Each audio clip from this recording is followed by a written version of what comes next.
محدثة بدعة وكل بدعة ضلالة وكل ضلالة في النار. أعوذ بالله من الشيطان الرجيم. فمن أظلم ممن افترى على الله كذبا ليضل الناس بغير علم إن الله لا يهدي القوم الظالمين. الآية. عن أبي هريرة رضي الله تعالى عنه قال قال رسول الله صلى الله عليه وسلم من سلك طريقا يلتمس فيه علما سهل الله له به طريقا إلى الجنة. رواه البخاري ومسلم. عن عائشة رضي الله تعالى عنها قالت قال النبي صلى الله عليه وسلم يعجبه تيمنه في تناوله وترجله وطهره وفي سانه كله. رواه البخاري ومسلم. শ্রদ্ধেয় সম্মানিত মসজিদের মুসল্লিগণ, প্রশংসা আল্লাহ সুবহানাহু ওয়া তাআলার জন্য। শান্তি অবতীর্ণ হোক আল্লাহ রাসূলের উপর সাল্লাল্লাহু আলাইহি ওয়াসাল্লাম। সম্মানিত উপস্থিতি, আজকে আমাদের এই জুমার দিনের সংক্ষিপ্ত আলোচনা হবে দিন ইসলামকে গোপন রাখার পরিণতি। কোরআন হাদিসকে যারা গোপন রাখে তাদের কেমন ভয়াবহ শাস্তি হবে এ সম্পর্কে গুরুত্বপূর্ণ তথ্যবহাল বিবরণের চেষ্টা করব ইনশাআল্লাহ আজিজ। সম্মানিত উপস্থিতি, আমাদের জেনে রাখা ভালো হবে যে আমরা যে যতটুকু জানি, আলেম হোক সাধারণ মানুষ হোক যেই হোক না কেন, পুরুষ হোক নারী হোক, আমরা যে যতটুকু জানি ঠিক ততটুকুই সেইভাবেই দিন পৌঁছে দেবো মানুষের নিকটে। আল্লাহ এবং তার রাসূল সাল্লাল্লাহু আলাইহি সাল্লাম সাহাবায়ে কেরামগণ যেমন ভাবে দিন পৌঁছে দিয়েছেন সেইভাবে পৌঁছে দেয় আমাদের কাজ। এখন আপনি যদি দিন পৌঁছাতে গিয়ে এতটুকু বাড়াবাড়ি করেন, এখন যদি আপনি হাদিস বলতে গিয়ে এতটুকু বাড়াবাড়ি করেন, কোরআন মাজিদের আয়াত বলতে গিয়ে এতটুকু যদি বাড়াবাড়ি করেন, তাহলে আপনার থাকার জায়গা আমার থাকার জায়গা জাহান্নাম। বুখারী মুসলিম। অতএব যতটুকু জানি ততটুকু বলবো। এখন যদি আপনি সম্মানের ক্ষেত্রে লজ্জার কারণে আপনি প্রশ্নের উত্তর উল্টা পাল্টা দিয়ে দিলেন, মনে করেন একটা লোক একটা মানুষ আপনাকে জিজ্ঞাসা করলো যে আব্দুল্লাহ ভাই এই কাজটা করা কি যাবে, এটা কি ইসলামে যায়? আপনি উত্তর জানেন না, উত্তর জানা নেই, তবুও মান সম্মানের দিকে তাকিয়ে 5-10 জন লোক বসে আছে। এখন যদি আপনি বলে দেন যে না ভাই জানি না, তাহলে হয়তো আপনাদের বাংলাদেশের মানুষ বলবে লোকটা কিছুই জানে না, তাই না? এরকম মান সম্মানের দিকে তাকিয়ে অপমান হবেন না, তার জন্য আপনি যা মনে এলো যেটা মনে এলো বলে দিলেন।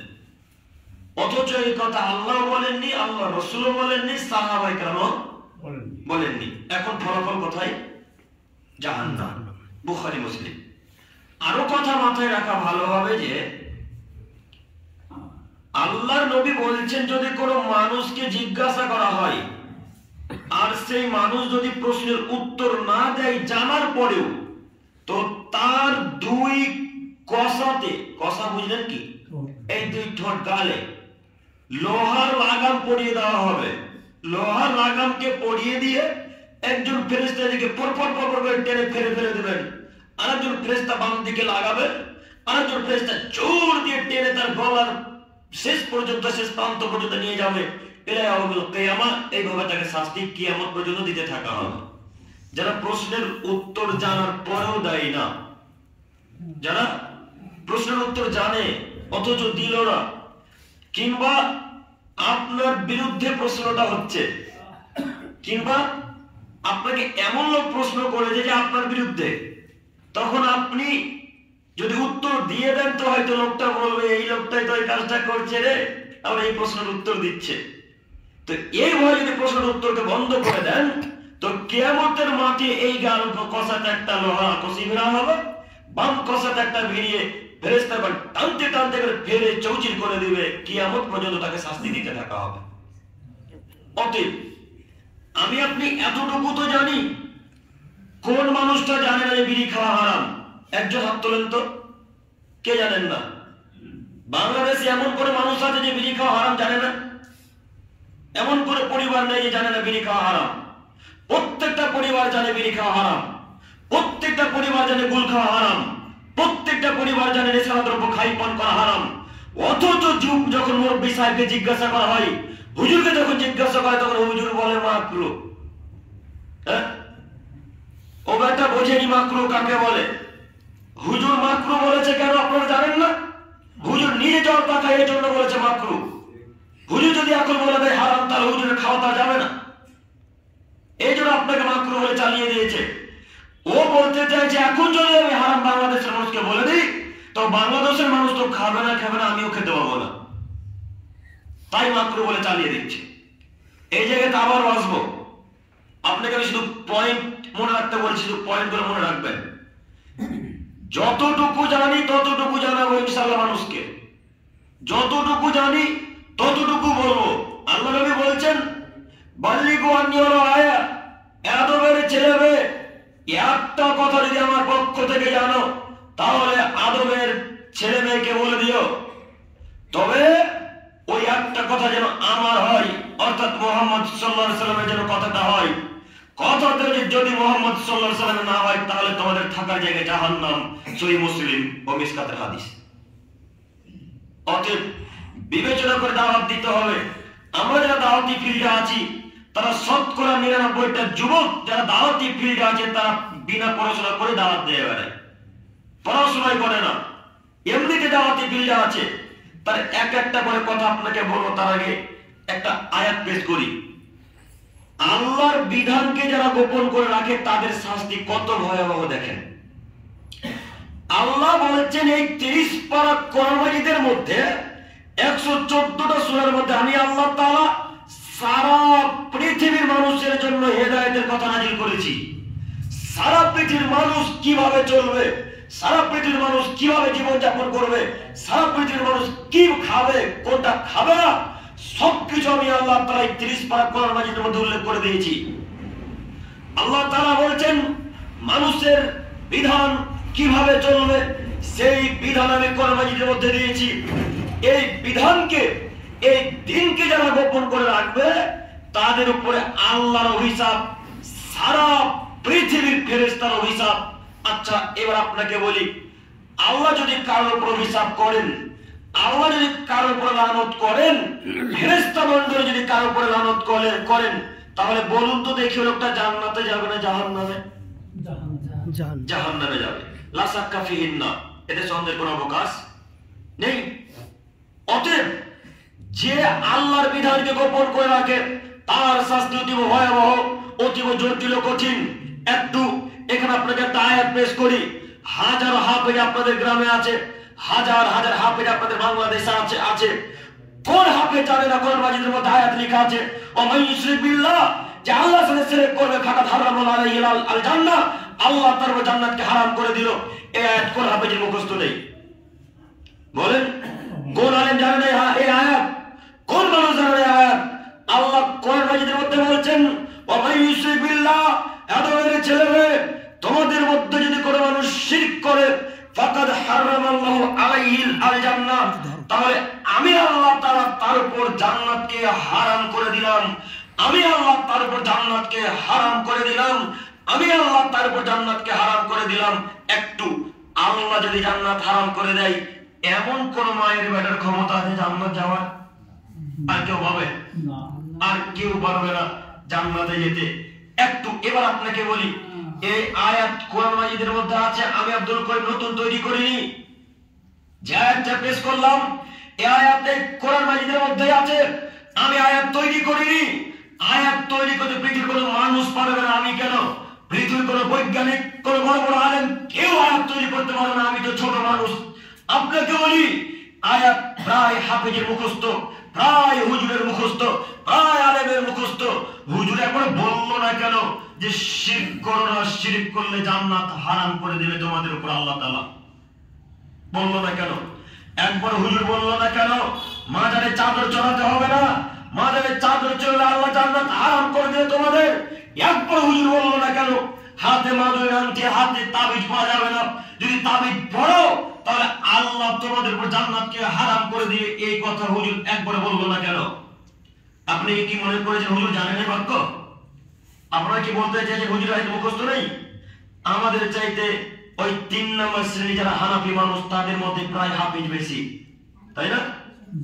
আহলে হাদিসদের চাইতে হানাফিদের মধ্যে হাফিজ বেশি, এটা মেনে নিতে হবে, এটা একদম সত্য কথা। তবে প্রায় লোকই যদি হাফিজ হলো, প্রায় আলেমে যদি হাফিজ হয়, তাহলে কোরআন মাজিদের মধ্যে আয়াতটা একদম রিসার্চ করলো না কেন, একদম গবেষণা করলো না কেন? আল্লাহ বলছে যারা শিরক করে মারা যাবে আমি আল্লাহ তার উপর জান্নাতকে হারাম করে দিলাম। আপনারা কি বলতে চাইছেন হুজুর জানে না? আপনারা কি বলতে চাইছেন যে ওই আলেমটা আয়াত জানে না? অবশ্যই জানে আয়াত। হুজুর বলে না কেন? ব্যবসা বন্ধ হয়ে যাবে এই জন্য। বুঝলেন? হুজুর তাবিজের কথা বলে না কেন? ব্যবসা বন্ধ হয়ে যাবে এই জন্য। একটা তাবিজের দাম যদি 501 টাকা হয়, দুইটা তাবিজ বেচলেই তো 1002 টাকা হয়ে গেল, তাই না? তো হুজুর এখন বলবে কিভাবে? হুজুর আয়াতের অর্থ কিভাবে করবে? আল্লাহ এদের কথাই কোরআন মাজিদের মধ্যে বলছেন, ও আদমের ছেলে মেয়ে, তোমাদের মধ্যে যদি কোনো মানুষ আমার একটা আয়াতকে গোপন করে, তোমাদের মধ্যে যদি কোনো মানুষ আমার একটা বাক্যকে গোপন করে, আমি আল্লাহ তার উপর লানত করলাম, আমি আল্লাহ তার উপর অভিশাপ করলাম, আমি আল্লাহ তাকে ধ্বংস করে দেবে ওয়াদা করলাম। তবে এই হুজুর যদি আমার তওবা করে ফেরত আসে, তাহলে আমি আল্লাহ তাকে ক্ষমা করে দেব। আল্লাহ নিজেই বলছে। কোন হুজুর ক্ষমা চাই? হুজুর ক্ষমা চাইবে না, হুজুরের কাছে শয়তান প্রবেশ করে আছে, এই জন্য হুজুর ক্ষমা চাইতে পারে না। সম্মানিত মুরব্বী সাহেব, সম্মানিত দিনী ভাই, আপনাদেরকে বলতে চাইছি, যতটুকু জানেন ততটুকু জাতির নিকটে বলে দেন। যতটুকু জানেন হাদিস কোরআন, ঠিক ততটুকু জাতির নিকটে বলে দিতে হবে। কার খারাপ লাগলো, কার ভালো লাগলো দেখার আমাদের বিষয় নেই। কার ভালো লাগবে, কার খারাপ লাগবে এটা আমরা দেখবো না। আল্লাহ নবী বলেছেন, আল্লাহ বলেছেন, আদমের ছেলে মেয়ে, আমার একটা কথা জানা থেকে জাতির নিকটে বলে দিও। আপনাকে অনুরোধ করে বলতে চাইছি, হুজুর আপনাদেরকে বেশিরভাগ বেশি করে বলতে চাই যে আপনি কোরআন মাজিদ দিন রাত পড়ছেন, আপনি কোরআন মাজিদ দিন রাত পড়ছেন, ছাত্রদেরকে শিক্ষা দিচ্ছেন। এই কোরআন মাজিদের মধ্যে আছে, যদি কোনো মানুষ শিরক করে মারা যায় তাহলে আল্লাহ জান্নাতকে হারাম করে দিলেন। আচ্ছা বলেন, আয়াতটা কি যেমন তেমন কথা বলছেন আল্লাহ? কথাটা কি কঠিন নয়? কথাটা অতীব কঠিন। এরপরে হুজুর আয়াত পেশ করার চেষ্টা করে না। হুজুর ঠিকই জানে যে এগুলো সব শিরকি কাজকর্ম, কিন্তু হুজুর বলে না কেন? ব্যবসা বন্ধ হয়ে যাবে এই জন্য। তাই আপনাদেরকে বলি, আপনারা ব্যবসা করবেন না। আপনাদেরকে অনুরোধ করে বলতে চাইছি, আল্লাহ কোরআন মাজিদ পড়ার চেষ্টা করুন, রাসূল সাল্লাল্লাহু আলাইহি ওয়াসাল্লামের বাণী পড়ার চেষ্টা করুন, জাতির সামনে পড়ে বক্তব্য দেওয়ার চেষ্টা করেন, তাহলে ইনশাআল্লাহ মানুষের কল্যাণ হবে, তাই না? তাহলে মানুষের কল্যাণ হবে। আপনাকে আমি বলতে চাইছি এরপর হাদিস। আবু হুরায়রা রাদিয়াল্লাহু তাআলা আনহু থেকে বর্ণিত, তিনি বলেন, রাসূল সাল্লাল্লাহু আলাইহি ওয়াসাল্লাম বলেছেন, মান সুইলা আন ইলমিন ফাকাতাবাহু আলজামাহু বিজামিন মিনান নার। আদমের ছেলে মেয়ে শোনো, তোমাদের মধ্যে যদি কোনো মানুষকে কোনো প্রশ্ন করা হয়, তোমাদের মধ্যে যদি কোনো মানুষকে প্রশ্ন করা হয়, আর সেই প্রশ্নের উত্তর জানার পরেও যদি জনগণকে না বলে, তাহলে একজন ফেরেশতা আসবেন। ফেরেশতা একটা লোহার আকসি নিয়ে আসবেন। আকসি বুঝলেন কি? টেরা জাতীয় একটা লোহা নিয়ে আসবে। লোহা নিয়ে এসে, বংশী দেখে মাছ ধরা বংশী, ওই মাছ ধরা বংশীর মতো লোহা নিয়ে এসে গালে ভিড়িয়ে দেওয়া হবে। গালে ভিড়িয়ে দিয়ে আল্লাহ নবী বলছেন, পরপর পরপর টানতে টানতে চিড়ে ফেলে দেওয়া হবে। এই গাল যখন চিড়ে ফেলে দেওয়া হবে, আবার বাম গালে ভিড়িয়ে দেওয়া হবে, বাম গালকে চিড়ে ফেলে দেওয়া হবে। বাম গাল চিড়তে চিড়তে দেখবে ডান গাল আগের মতো হয়ে গেছে। ডাঙ্গাটা আগের মতো যেমন ছিল তেমন হয়ে গেছে। ইলা ইয়াউমিল কিয়ামা, আবার তাকে এই ডাঙ্গাটা কষি দিয়ে টানে টেনে ফেলে ফেলে দেওয়া হবে। আল্লাহ নবী বলছেন এইভাবে তাকে শাস্তি কিয়ামত পর্যন্ত দিতে থাকা হবে। বলেন, আপনি প্রশ্ন জানেন না? আপনাকে যখন কোনো গ্রামের মানুষ জিজ্ঞাসা করছে যে হুজুর আমি গুটকা পান করি, গুটকা কি খাওয়া যায়? গুটকা বুঝলেন? তিরঙ্গা বুঝেন? তিরঙ্গা বুঝেন? জর্দা বুঝেন তো? জর্দা, জর্দা, গুটকা, তিরঙ্গা সব একই জাতীয় জিনিস। তো হুজুর আমি জর্দা মুখে দিই, জর্দা খাই, তো জর্দা কি খাওয়া যাবে? তো হুজুর বলছে হ্যাঁ যাবে, মাকরু। হুজুর বললো মাকরু। তো আচ্ছা, একটা হুজুরের জন্য গোটা গ্রাম যে পাপি গো, বুঝলেন না? এই যে আমি যদি এখন বলে দিই যে জর্দা খাওয়া হালাল বা মাকরু, তাহলে আজকে আপনাদের গ্রামের নাম কি?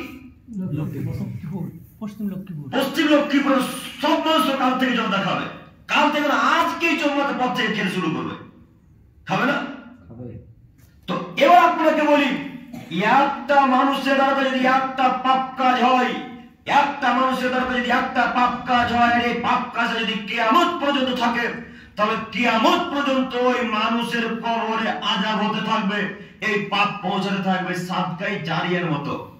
ওই যে হুজুরদের মুখে শুনেছেন, একটা মার্বেল দান করো মসজিদে, মার্বেলটা যতদিন থাকবে কবরে শুয়ে শুয়ে নাকি পাবে। শুনেননি বক্তব্যে? ঠিক ওই হাদিস, এই হাদিসের মতোই একটা কেউ যদি পাপ কাজ চালু করে যায়, এই পাপ কাজটা লক্ষ্মীপুরে, সারা ভারতবর্ষে, সারা বাংলাদেশে যদি থাকে, যতদিন থাকবে ততদিন পর্যন্ত এই পাপ তার কবরে পৌঁছাতে থাকবে যে চালু করে গেছে। যে হুজুর প্রথম বলে গেছে মাকরু, এখন পর্যন্ত তার কবরে আযাব হচ্ছে, বাটাম ফাটাচ্ছে ফেরেশতারা। বুঝেননি আপনি তো ক্ষমতা কি জিনিস? ফেরেশতাদের এত ক্ষমতা, ফেরেশতাদের এত ক্ষমতা। আল্লাহ নবী বলছেন ফেরেশতাদের হাতে থাকবে একটা ছোট হাতুড়, মিত্রাক। মিত্রাক বুঝলেন? কাঠুরেদের কাছে যে হাতুড় থাকে, যারা কাঠ কাটে না, ওই যারা খাট এই যারা তৈরি করেছে এইগুলো, তাদের কাছে যেমন ছোট হাতুড় থাকে, আর যারা রাস্তা পাথর ভাবে তাদের কাছে বড় হাতুড় থাকে, হামবর না কি বলে ওটাকে। তো মিত্রাক ছোট হাতুড় থাকে একটা ফেরেশতার কাছে, যে ফেরেশতার কবরবাসীকে পিটাবে। তো আল্লাহ নবী বলছেন এই মিত্রাক হাতুড়টাকে যদি তুর পাহাড়ে, উহুদ পাহাড়ে কিংবা মাউন্ট এভারেস্ট পাহাড়, পৃথিবীর সর্বোচ্চ পাহাড়, পৃথিবীর সবথেকে উঁচু পাহাড় নেপালে অবস্থিত, পৃথিবীর সব থেকে উঁচু পাহাড়ে যদি এই মিত্রাক হাতুড়টাকে এইভাবে ছেড়ে দেওয়া হয়, বাড়ি নয়, বাড়ি মারা আলাদা জিনিস, ছেড়ে দেওয়া আলাদা জিনিস, তাই না? দুইটার মধ্যে পার্থক্য আছে। আল্লাহ নবী বলছেন যদি এইভাবে ছেড়ে দেওয়া হয়, তো মাউন্ট এভারেস্ট পাহাড়, তুর পাহাড়, উহুদ পাহাড়, যত উঁচু উঁচু পাহাড় আছে, সব পাহাড়কে একত্রিত করে এক জায়গায় রেখে যদি পাহাড় পাথরের উপরে এইভাবে হাতুড়টাকে ছেড়ে দেওয়া হয়, তো সব পাহাড় একবার মাটির সাথে ধুলায় মিশে যাবে। সুবহানাল্লাহ, সুবহানাল্লাহ। এই হাতুড় দিয়ে কবরবাসীকে পিটানো হবে, যে কবরবাসী ভুলভাল ফতোয়া দিয়ে গেছে, যে কবরবাসী এখন পর্যন্ত, যে লোকটা এখন পর্যন্ত নেশার দ্রব্য খায় পান করে, ওই কবরবাসীকে এইভাবে পিটানো হবে। আল্লাহ নবী বলছেন এই হাতুড় দিয়ে যখন ওই কবরবাসীকে পিটানো হবে, তখন তার লাশ, মাংস, দেহ মাটির সাথে মিশে যাবে। আবার আল্লাহ জীবিত করবেন, আবার ফেরেশতা মারবেন, আবার আল্লাহ জীবিত করবেন, আবার ফেরেশতা মারে তাকে মাটির সাথে মিশিয়ে দিবেন, আবার জীবিত করবেন। যতবার আমি আপনি মারা যাব, ততবার আল্লাহ জীবিত করবেন, আবার ফেরেশতা মারবেন, আবার মারা যাব, আবার আল্লাহ জীবিত করবেন। এইভাবে শাস্তি তাকে কিয়ামত পর্যন্ত দিতে থাকা হবে। বলেন শাস্তি কত কঠিন, বলুন শাস্তি কত কঠিন। আপনাকে আমি একটা কথা বলে যাই, হুজুর যদি জর্দা পান করে, হুজুর যদি নেশার দ্রব্য খায় পান করে, তাহলে গ্রামের মানুষ তো খাবেই, এতে কোনো সন্দেহ নেই, তাই না? দেখবেন প্রমাণ। আমাদের একটা শিক্ষক ছিলেন, তিনি হেড শিক্ষক আমাদের ছিলেন, তিনি উদাহরণ দিয়ে আমাদেরকে কোনো সময় শিক্ষকদের সামনেও বলতেন, আমাদের সামনেও বলতেন যে শোনো, শাশুড়ি যদি দাঁড়িয়ে পেচ্ছাপ করে, তো বৌমারা আঙ্গিনাতে ঘুরে ঘুরে পেচ্ছাপ করবে। আঙ্গিনা বুঝলেন কি? আঙ্গিনা বুঝতে পারছি আমার কথা? অসুবিধা হয় না? তো শাশুড়ি যদি দাঁড়িয়ে পেচ্ছাপ করে আর বৌমা যদি দেখে নেয়, তারপরের দিন সকালবেলা আঙ্গিনাতে ঘুরে ঘুরে পেচ্ছাপ করবে। এই উদাহরণ কেন দিতেন জানেন? তিনি এই উদাহরণ এই জন্য দিতেন যে শিক্ষক আলেম মানুষ যদি কোন একটা ভুল কাজ করে, তারপরে দিন গ্রামের মানুষ সবাই কাজ করবে। কথা বুঝতে পারলাম কি? এই জন্য এই উদাহরণটা দিতেন। তো এবার আপনাকে বলি, গ্রাম্য সরদার, গ্রাম্য চেয়ারম্যান, গ্রামের এমএলএ, গ্রামের এমপি, আপনাদের গ্রামের সভাপতি, আপনাদের গ্রামের মোড়ল, এরা যদি নেশার দ্রব্য খাই পান করে, তাহলে 20-25 বছরের যুবকরা তো রাস্তাতে দাঁড়িয়ে দাঁড়িয়ে মদ খাবে, খাবে না? তখন আপনি বাধা দিতে যাবেন, তখন আপনার বাধা তারা মানবে না। কেন আপনার বাধা মানবে না? তখন একটা করে উত্তর বলবে, ও সর্দার সাহেব, ও মোড়ল সাহেব, আপনি তো কালকে মদ পান করছিলেন। কথা বুঝতে পারলাম না? তাহলে কথা মান্যতা দিবে না। যদি আপনি সমাজ পরিবর্তন করতে চান, তাহলে আগে যারা দায়িত্বশীল তাদেরকে পরিবর্তন হতে হবে। যদি সমাজ পরিবর্তন করতে চান, তাহলে যারা দায়িত্বশীল, যারা নেতা মানুষ, তাদেরকে পরিবর্তন হতে হবে। তাহলে এই পশ্চিম লক্ষ্মীপুরের মানুষ পরিবর্তন হবে ইনশাল্লাহ। আমি বুঝাতে পারছি কি? অবশ্যই অবশ্যই আপনারা পরিবর্তনের চেষ্টা করুন। আমি যেটা বলতে চাইছিলাম যে একটা আয়াত বা একটা হাদিস যদি কেউ গোপন করে রাখে, তো আল্লাহ তাআলা কিয়ামতের মাঠে তার কসাকে ফেলে চৌচির করে দিবেন। বলেন তো দেখি শাস্তি কত কঠিন। আপনার হুজুর জানে না যে প্যান্ট টাকর নিচে পড়তে হয় না? কোন হুজুর জানে না? বলেন, কোন হুজুর জানে না যে প্যান্ট টাকর নিচে পড়তে হয় না? তারপরেও আপনার হুজুরের পায়জামাটা দেখবেন টাকর নিচেই আছে। কথা ভুল হচ্ছে মনে হয়। সঠিক, হুজুর ঠিকই জানে এগুলো হারাম কাজ। হুজুর ঠিকই জানে যে দাড়ি কাটতে হয় না। হুজুর একেবারে মেম্বারে উঠে দাঁড়িয়ে জোর করে বক্তব্য দিচ্ছেন, দাড়ি কাটা হারাম, দাড়ি কাটা হারাম, দাড়ি কাটা হারাম। কিছুক্ষণ পরে হুজুরের মুখের দিকে লক্ষ্য করে দেখা যায় হুজুরের মুখে দাড়িগুলো চতুর্দিক সমান। হ্যাঁ, চতুর্দিক সমান মানে বুঝতে পারলেন না? তার মানে হুজুর দাড়ি কেটে সমান করে রেখেছে। পৃথিবীর এমন কোন মানুষের দাড়ি দেখাতে পারবেন না যে চতুর্দিক সমান, যেন একদিন দাড়ি কাটে। দেখেন আমাদের দাড়ি, দেখেন তো চতুর্দিক সমান আছে? কথা বলেন, সমান জিন্দেগি থাকবে না। কারণ দাড়ি এক লেভেল হয়ে কোনো সময় বের হয় না যতক্ষণ না কাটবেন। কথা বোঝা যাচ্ছে তো? ততক্ষণ পর্যন্ত দাড়ি লেভেল হয়ে বের হবে না যতক্ষণ পর্যন্ত কাঁচি বা ব্লেড যতক্ষণ না থাকবে ততক্ষণ পর্যন্ত। অতএব আপনাকে অনুরোধ করে বলছি, হুজুর আপনাকে অনুরোধ করি যে যতটুকু জানেন ততটুকু বলেন। একটা আয়াত গোপন করবেন না, একটা হাদিস গোপন করবেন না। একটা হাদিস যদি গোপন রেখে দেন, তাহলে মনে রেখে দিতে হবে জাহান্নামী, জাহান্নাম যেতে হবেই। আল্লাহ আমাদেরকে বোঝার তৌফিক দান করুক। সকলে বলি আমিন।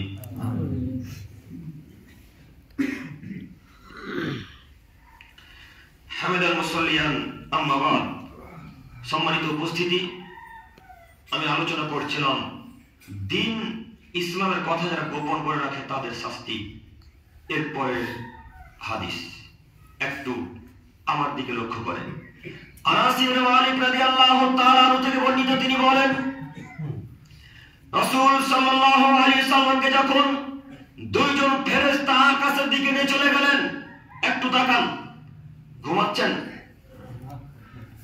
একদিন জুমার নামাজ পড়তে এসে চোখ বন্ধ করা লাগে? লজ্জা লাগে না? এতটুকু তো হায়াত থাকা উচিত। শুধু তো জুমার দিন নামাজ পড়তে এসেছেন, ফজর এসেছিলেন, এরপরে চোখ বন্ধ থাকতে হবে? একটু হায়া লজ্জা কিছুই নাই নাকি? জুমার দিনে ঘুমাতে হবে এসে? এই জন্য তো হিন্দুরা আপনাকে কাটছে, বুঝতে পারেন না?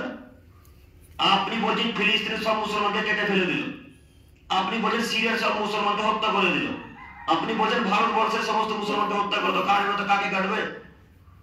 আপনি সকাল 8টার সময় ঘুম থেকে উঠছেন, ওরা সকাল 4টার সময় সব মসজিদ ভেঙে কি মানুষকে কেটে বাড়ি চলে যাবে। কে বাধা দেবে? কে বাধা দেবে? ঘুম থেকে যদি 8টার সময় উঠেন, তা আপনার জমি জায়গা সব দখল করে চলে যাবে, আপনি কিছু করতে পারবেন? আপনি খোঁজ খবর নিয়ে দেখেন ইহুদিরা 5টার সময় ঘুম থেকে উঠে, খোঁজ খবর নিয়ে দেখেন খ্রিস্টানরা 4:30 5টা তার আগে ঘুম থেকে উঠে। আপনি মুসলমানের বাচ্চা মুসলমান, সকাল 8টা বেলা ঘুম ভাঙে না। এত রাজার বেটা রাজা আপনি, নামাজ রোজা সব বাদ, আবার জুমার দিনে এসে ঘুমাতে হচ্ছে। লজ্জা হয়? কিছুই কাজ করে না আপনার। একটু আমার দিকে তাকান, ঘুমাবেন না, আপনাকে অনুরোধ করে বলি। আনাস ইবনে মালিক রাদিয়াল্লাহু তাআলা থেকে বর্ণিত, তিনি বলেন রাসূল সাল্লাল্লাহু আলাইহি সাল্লামকে যখন মেরাজে নিয়ে যাওয়া হলো, দুইজন ফেরেশতা, একজন আল্লাহর রাসূলের ডান হাতের বাহু ধরেছেন, আর একজন আল্লাহর রাসূলের বাম হাতের বাহু ধরেছেন। আল্লাহ নবী বলেন, একটা ফেরেশতা আসলো, আমি ঘুমিয়েছিলাম, একজন আমার ডান হাতের বাহু ধরলো, আর একজন এসে বাম হাতের বাহু ধরলো, বাম হাতের বাহু ধরে ডান হাতের বাহু ধরে আমাকে দ্রুত উড়িয়ে নিয়ে চলে গেলেন সম্ভবত শাম বা সিরিয়ার দিকে। সম্ভবত আল্লাহ নবী বলেন শাম বা সিরিয়া, যেটা আপনারা এখন ফিলিস্তিন নাম দিয়েছেন, এই ফিলিস্তিনের দিকে আমাকে দুইজন ফেরেশতা উড়িয়ে নিয়ে চলে গেল। যেতে যেতে যেতে যেতে যেতে যেতে যেতে যেতে যেতে যেতে দেখলাম কিছু কিছু মানুষ এই লাইন করে দাঁড়িয়ে আছে, প্রত্যেকের হাতে লোহার কাঁচি আছে। কিসের কাঁচি? লোহার কাঁচি। ওই লোকগুলোর হাত আমি লক্ষ্য করে দেখলাম, তাদের হাতে লোহার কাঁচি, লোহার আগুনের কাঁচি নিয়ে দাঁড়িয়ে আছে। আগুনের কাঁচি নিয়ে তারা তাদের ঠোঁটগুলোকে একে একে কেটে ফেলে দিচ্ছে। আগুনের কাঁচি দিয়ে ঠোঁটগুলোকে একে একে কেটে ফেলে দিচ্ছে। আল্লাহ নবী দৃশ্য দেখে অবাক, আল্লাহ নবী ঘটনা দেখে আশ্চর্য। জিবরাইলকে বলছেন, জিবরাইল মান হাউলাই, এই সব লোক কারা? এরা একা একা ঠোঁট কাটছে কেন? আরে একা একা ঠোঁটকে কেটে ফেলে দিচ্ছে কেন? জিবরাইল, এরা কারা একটু বলো না। তখন জিবরাইল আলাইহিস সালাম বললেন, আল্লাহ নবী, আল খুতামু মিন উম্মতিক, এরা আপনার উম্মতের বক্তা মানুষ, এরা আপনার উম্মতের বক্তা মানুষ। আল্লাযীনা ইয়া'মুরুনা আন-নাসা বিল বিররি ওয়া ইয়ানসাউনা আনফুসাহুম, আল্লাহ নবী এরা সৎ কাজের আদেশ করত ঠিক, কিন্তু নিজে সৎ কাজ করত না। ওয়াহুম কিতাব ফালা তাকিলুন, এরা রাতের বেলায় কোরআন তেলাওয়াত করত ঠিক, কিন্তু কোরআন মানত না। আল্লাহ নবীকে জিবরাইল আলাইহিস সালাম এইভাবে উপদেশ দিয়ে বোঝাচ্ছেন, আল্লাহ নবী যারা আগুনের কাঁচিতে ঠোঁট কেটে ফেলে দিচ্ছে, এরা আপনার উম্মতের মানুষ, এরা আপনার উম্মতের বক্তা, এরা আপনার উম্মতের আলেম মানুষ, এরা আপনার উম্মতের হুজুর মানুষ, যারা দিন প্রচার করত কিন্তু সেইভাবে দিন নিজে মানত না। দেখেন আপনাকে বলছি, ওই যে একটু আগে বললাম হুজুর মেম্বারে দাঁড়িয়ে দাড়ি কাটা হারাম বলছে, দাড়ি হুজুরেরই সমান, তো এর ঠোঁট কাটবে, কার ঠোঁট কাটবে? যে আমার হুজুরের দিকে লক্ষ্য করলে দেখা যায় হুজুর সালাত ওই ওই ফাতিহা বলেন আপনারা, ফাতিহা কোন ফাতিহা বলে তো? সূরা ফাতিহা। ওই গাড়ি মারি কিনলে ফাতিহা করে না? মিলাদ, মিলাদ, ঠিক। ওই মিলাদের পর যখন মিলাদ হয়ে যাবে, তারপরে দেখুন সবাই মিলে দাঁড়িয়ে গিয়ে বলেন, ইয়া নবী সালাম আলাইকা, ইয়া রাসূল সালাম আলাইকা, ইয়া হাবিব সালাম আলাইকা। শুনেছেন কি? হ্যাঁ শুনেছেন না? হুজুরকে জিজ্ঞাসা করেন, এই দরুদ কোথায় পেলেন? হুজুর বলছে এই দরুদ নাকি বুখারীতে আছে। নেবেন তো হুজুর আছে কোথায়? বুখারীতে খুঁজিয়েন। আরে বেটা আছে কোথায় বুখারী? কোন পৃষ্ঠাতে কোন গ্রন্থে বলবেন তো? 1 নম্বরে, 3 নম্বরে, 7 নম্বরে, 8 নম্বরে কোন গ্রন্থে কোন ভাবে আছে বলবেন তো? হুজুর বুখারীতে আছে, খুঁজিয়েন। হুজুরের কথা নাকি বুখারীতে আছে। তো এই হুজুরের ঠোঁট কাটা হবে তো কার ঠোঁট কাটা হবে বলেন? এমন কোন মায়ের বেটা ভারতবর্ষ বাংলাদেশের জন্মগ্রহণ করে বলতে পারে ইয়া নবী সাল্লাল্লাহু আলাইহি ওয়া সাল্লাম? এমন কোন মায়ের বেটা লক্ষ্মীপুরে জন্মগ্রহণ করে পশ্চিম লক্ষ্মীপুরে বাংলাদেশের যে বলতে পারে ইয়া নবী সাল্লাল্লাহু আলাইহি ওয়া সাল্লাম? ওকে যদি গোরস্থানে কবর না দিয়ে দিই তাহলে আব্দুল করিমের জিন্দেগিতে বক্তব্য রাখবো ইনশাআল্লাহ। কে বলেছে জায়েজ? সব বেদাতি কথা, সব বেদাতি দরুদ। দরুদ একদম বেদাত, এটা গোটাই দরুদ বেদাত। দরুদ হচ্ছে আল্লাহুম্মা সাল্লি আলা মুহাম্মাদ ওয়া আলা আলি মুহাম্মাদ কামা সাল্লাইতা আলা ইব্রাহিম। আরো অনেক দরুদ আছে, যেমন আল্লাহুম্মা সাল্লি আলাই, এটাও একটা দরুদ। আরো দরুদ আছে আল্লাহুম্মা সাল্লি ওয়া সাল্লিম আলা নাবিয়িনা মুহাম্মদ, এটাও একটা দরুদ।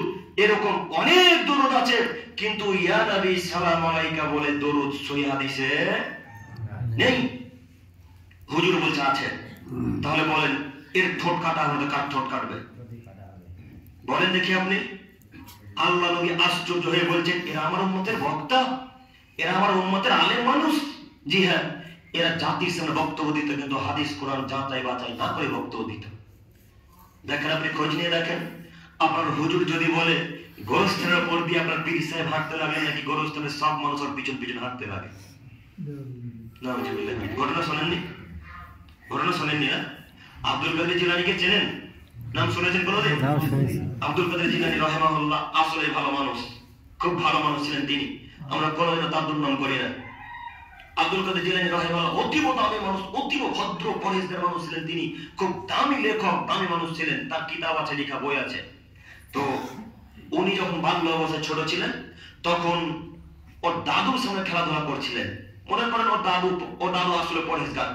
ওনার দাদু যখন মনে করেন পাশে বাড়িতে পড়াশোনা করছে, আর এই যে খেলাধুলার জায়গাটা আব্দুল কাদের জিলানী আর তার ছোট ছোট বন্ধুরা খেলাধুলা করছে। তো তার দাদুর পড়াশোনাতে একটু অসুবিধা হচ্ছে, চেঁচামেচি করলে তো পড়াশোনা অসুবিধা হবে, তাই না? তো তার দাদু বলছে যে আব্দুল কাদের চেঁচায়ও না বেটা, একটু আস্তে খেলাধুলা করো। তো আব্দুল কাদের জিলানী রাহিমাহুল্লাহ ছোট মানুষ, বাচ্চা ছেলে, হুজুরের কথা নকল করছি, আপনি মনে করেন আমি বলছি। আব্দুল কাদের জিলানী রাহিমাহুল্লাহ ছোট ছেলে, আর ছোট ছেলেদের একটা অভ্যাস দেবেন, যত বাধা দেবেন তত সে কাজ করবে, তাই না? তো আব্দুল কাদের জিলানী রাহিমাহুল্লাহ আরো জোরে চেঁচাতে লাগলেন। তো তার দাদুর হাতে ছিল একটা লাঠি। তো তার দাদু লাঠি নিয়ে আব্দুল কাদের জিলানীকে তার বন্ধুদেরকে তাড়তে শুরু করলেন। তো তার বন্ধুরা চতুর্দিকে ছিটিয়ে গেল, আর আব্দুল কাদের জিলানী তার দাদুর সোজা দৌড়াতে লাগলো, আর তার দাদু তাকে তাড়তে লাগলেন। তো আব্দুল কাদের জিলানী দৌড়াতে দৌড়াতে দৌড়াতে দৌড়াতে একটা গোরস্থানের উপর দৌড়াতে শুরু করেছেন। কথা বুঝবেন, গোরস্থানের উপর দৌড়াতে শুরু করেছেন। তো গোরস্থানের উপর যখন আব্দুল কাদের জিলানী রাহিমাহুল্লাহ উঠেছেন, তখন আব্দুল কাদের জিলানী বলছেন, এই শোনো, আমার দাদু আমাকে তাড়াচ্ছে, তোমরা সবাই পালিয়ে যাও। তো হুজুর বলছে আব্দুল কাদের জিলানী যখন বললেন সবাই দৌড়ে পালিয়ে যাও, তো যত কবরবাসী শুয়েছিল সব আব্দুল কাদেরের পিছনে নাকি দৌড়াতে লাগলো। যত শ্রোতা আছে বলছে সুবহানাল্লাহ। বক্তা তো মূর্খ, বাচ্চা মূর্খ, শ্রোতারা মূর্খ, বুঝেননি? আচ্ছা বলেন তো দেখি, আব্দুল কাদের জিলানী যখন দৌড়াতে লাগলো তখন কি কিয়ামত? মৃত মানুষ কবর থেকে কখন উঠবে? কিয়ামতের সময়। তো আব্দুল কাদের জিলানী তো অনেক আগে দৌড়েছে, কথা বুঝেননি? তো হুজুর এইভাবে বক্তব্য জুমার দিনে দেয়, এইভাবে বক্তব্য জালসার স্টেজে দেয়। তো হুজুরের ঠোঁট কাটা হবে, তো কার ঠোঁট কাটবে বলেন? কত আপনি নোংরা নোংরা হাদিস নেবেন, কত জাল জয়ীফ হাদিস নেবেন, আপনাকে বলতে গেলে সময় পার হয়ে যাবে। তবু সময় আর কয়েক মিনিট আছে। এরপর আপনাকে বলি, আপনাদের উদ্দেশ্যে আমি বারবার বলতে চাইছি, একটা হাদিস রাসূলের পক্ষ থেকে জানলে বলে দেবো ইনশাআল্লাহ, ইনশাআল্লাহ। তবে সে হাদিস যেন রাসূলের হয়, সে হাদিস যেন রাসূলের হয়। আমার হাদিস বলতে গিয়েও জাহান্নাম, হাদিস বলতে গিয়েও জাহান্নাম। আপনি এমন একটা হাদিস তরজমা করছেন, এই হাদিস যদি রাসূলের না হয় তাহলে থাকার জায়গা জাহান্নাম। দেখবেন একটা হাদিস আপনারা সবাই জানেন, দেখবেন একটা হাদিস আপনার প্রায় সবারই মুখস্থ, আস্তাগফিরুল্লাহ রাব্বি মিন কুল্লি যামবি ওয়া আতুবু ইলাইহি। সবারই মুখস্থ না? কার কার মুখস্থ নেই হাত তোলেন তো দেখি। সবার মুখস্থ আছে না? হাদিসে একদম জয়ীফ,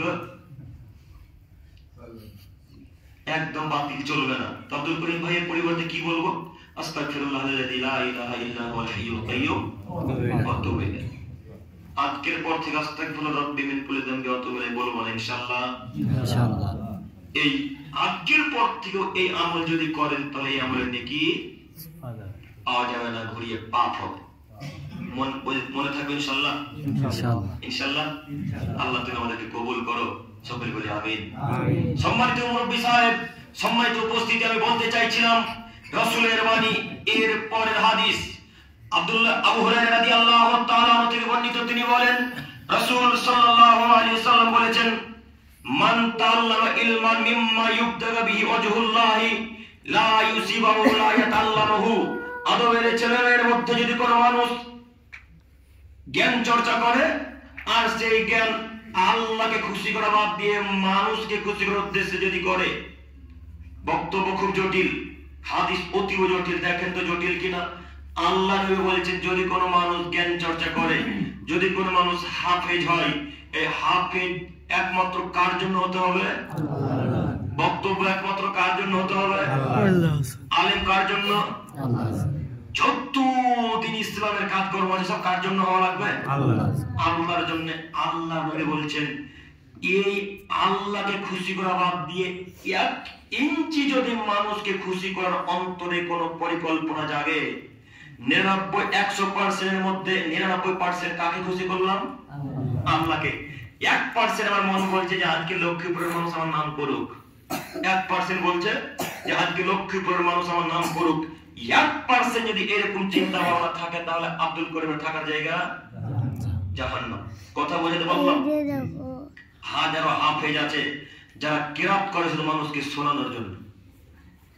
কথা ভুলে গেল, কথা ভুল হচ্ছে কি? দেখবেন আপনি মাগরিবের সালাতে হুজুর কিরাত